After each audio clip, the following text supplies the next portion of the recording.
Okay. Part So two. once again, my name is Jocelyn Olmos. I will go ahead and let you know what we will be covering on this presentation.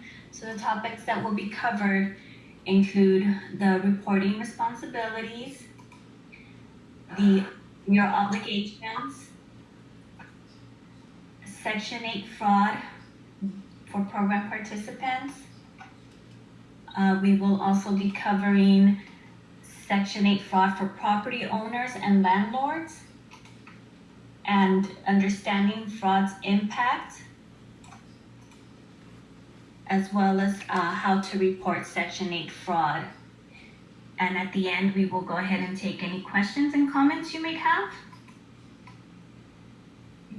Starting off with your reporting responsibilities, we just want to make sure that you understand that what we are trying to do is make sure that you do not lose your housing and make sure that you understand your reporting responsibilities.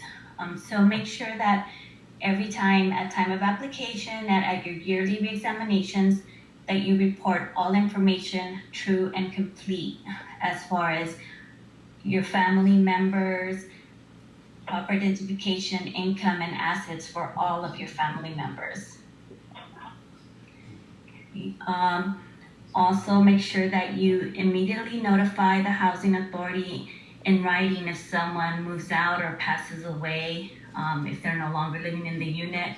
It's very important that your family composition is always accurate. As well, immediately notify housing authority of any birth or adoptions or any custody of a child, anyone you add into your household.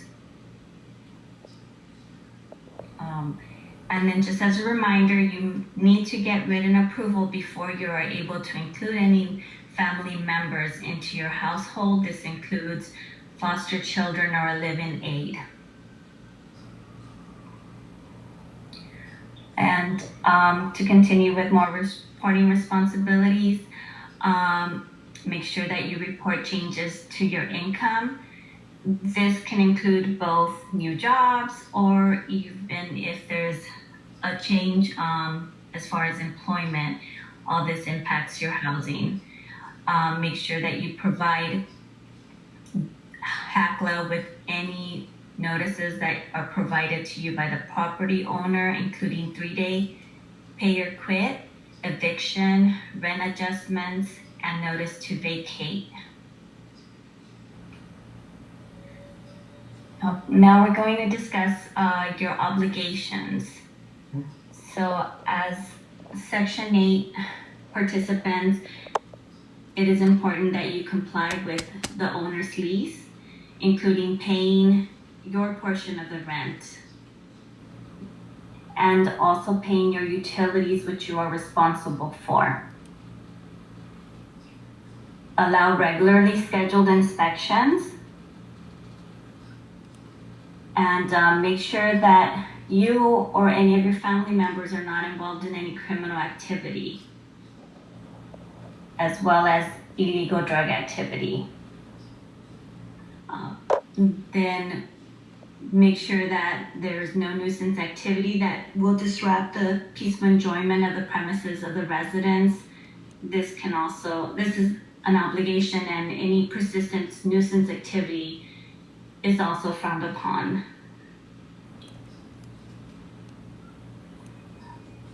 Now we're gonna go ahead and have Mary Cruz discuss Section 8 fraud. Okay, thank you, Jocelyn. So we're gonna cover Section 8 fraud now, and this should really be something that you keep in the back of your mind. I'm sure everyone wants to keep participating in the program. It's a great benefit to many people.